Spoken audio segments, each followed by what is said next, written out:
Gros plan maintenant dans ce grand journal sur Parcoursup. Vous le savez peut-être si vous avez des étudiants autour de vous. C'est le 21 décembre, soit dans 6 jours, qu'ouvrira la plateforme d'inscription aux études supérieures. Pour en parler, nous sommes cet après-midi avec Didier Sidbon. Bonjour à vous. Bonjour. Et merci de nous rejoindre. Vous êtes le directeur du groupe Progress. Didier Sidbon, en quelques mots pour ceux qui nous écoutent, qu'est-ce que Parcoursup ? Alors, Parcoursup, c'est une plateforme gouvernementale qui propose à tous les lycéens en terminale et aux étudiants la possibilité de formuler des vœux d'études. C'est une plateforme qui a été faite pour gérer justement le flux d'inscription, puisque chaque année, il y a toujours eu des problèmes avec des filières en tension, avec des saturations dans certaines universités. Donc, cette plateforme a été mise en place il y a quelques années. Elle prend la suite d'une autre plateforme qu'il y avait avant, que certains connaissaient peut-être, qui s'appelait Admission Post-Bac. Et puis avant, il y avait Ravel. Et puis bon, il y a toujours eu des systèmes. Mais j'ai connu Ravel. Voilà, ça dépend. C'est pour ça que je cite tous les systèmes, parce que ça dépend l'âge qu'on a. Toujours est-il que Admission Post-Bac va plus loin quand même, puisque elle a une procédure qui est très comment dire, qui inclut toutes les écoles avec des dossiers, avec une étude de dossier, avec une remontée des notes, etc. Donc c'est une plateforme globale où on peut trouver un petit peu tout ce qu'on veut et on peut s'inscrire dans la filière de son choix. Et puis après, évidemment, il y a différentes étapes pour valider ses vœux. Voilà. Alors cette question du bon choix de sa formation est véritablement décisive quand on sait notamment qu'un étudiant sur 5 se réoriente seulement après une année d'études. Comment vous expliquez, Didier Sidbon, cette proportion finalement de ratés, je ne sais pas si c'est le bon terme, en tout cas de réorientation assez importante? C'est que en général, on ne s'informe pas bien.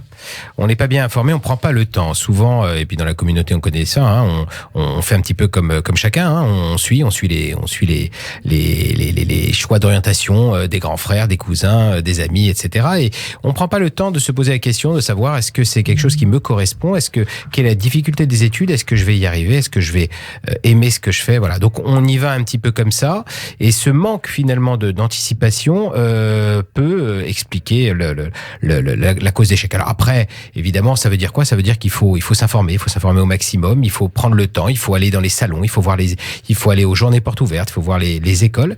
Maintenant, c'est pas un drame.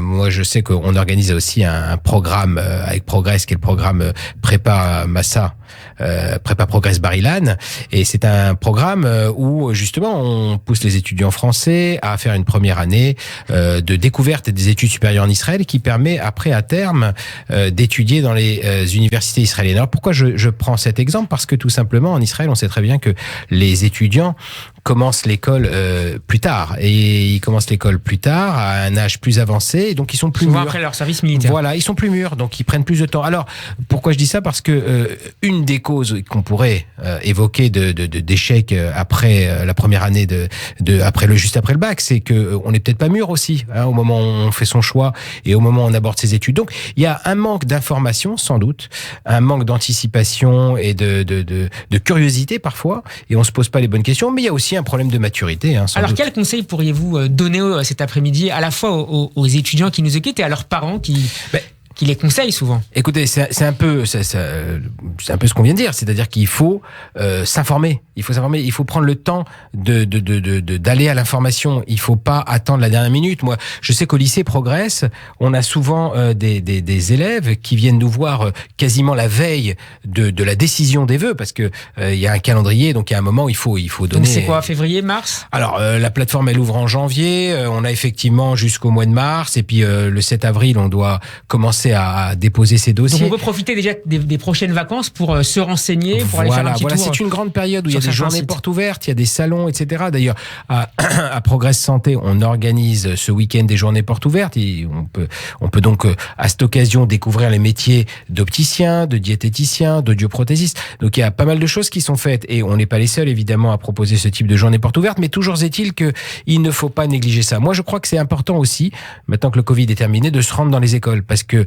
on sent l'atmosphère, on sent effectivement, en rencontrant les personnes qui encadrent, les profs, les étudiants qui viennent présenter leur école, on sent si c'est un lieu où on a envie de se projeter aussi. Il n'y a pas que... on voit souvent les débouchés, on voit souvent le salaire qu'on va gagner à la sortie. Ok, tout ça c'est important, mais c'est pas la seule chose à voir. Donc, allez dans les salons, allez aux journées portes ouvertes, et faites-vous votre propre opinion. Et après, c'est finalement tout ce travail qui va, lorsqu'on décante tout ça, permettre de dire, voilà, ce qui m'intéresse, c'est ça, et c'est ce pourquoi je pense réussir. Pour terminer, quels sont les marchés les plus porteurs en ce moment pour les étudiants ? Ça, c'est difficile, parce que d'abord, moi, j'aime pas tellement cette question parce que c'est enfermer l'étudiant dans une voie. Et en réalité, quand on fait quelque chose qu'on aime, quelle que soit la voie, on réussit. Voilà, ça, c'est ce que je pense. Moi, je peux vous parler en 2 mots de ce qu'on fait, qui effectivement est très demandé actuellement. On a à l'école post-bac Progress Santé des formations qui sont très demandées, qui fonctionnent très bien en optique, en audioprothèse. La diététique aussi est un créneau très porteur. Voilà, dans les écoles de Progresscom, on fait du commerce international, ça marche très bien. Surtout qu'on a des poursuites d'études intéressantes. On a également des formations en profession immobilière. On a pas mal de formations. La question est difficile encore une fois parce que les créneaux porteurs, ça veut dire quoi ? Ça veut dire bien gagner sa vie, mais bon, c'est très subjectif tout ça. Donc avec l'idée au moins d'avoir un emploi à la sortie des études, c'était le sens de ma question. Alors oui, d'accord. Alors dit comme ça, effectivement. Évidemment, si on peut suivre aussi sa passion, c'est formidable. Voilà, dit comme ça, effectivement. Alors, ce qu'on propose nous dans le domaine effectivement de l'optique ou de l'audioprothèse est actuellement un secteur en plein emploi. Oui, très très demandé effectivement. Alors j'ai ma réponse. Merci beaucoup. Voilà, une possibilité. Il y en a d'autres. Merci beaucoup Didier Sidmon. Je rappelle que vous dirigez le groupe Progress. Merci à vous. Bon après-midi. Merci. Au revoir. Cap maintenant dans ce grand journal sur la politique.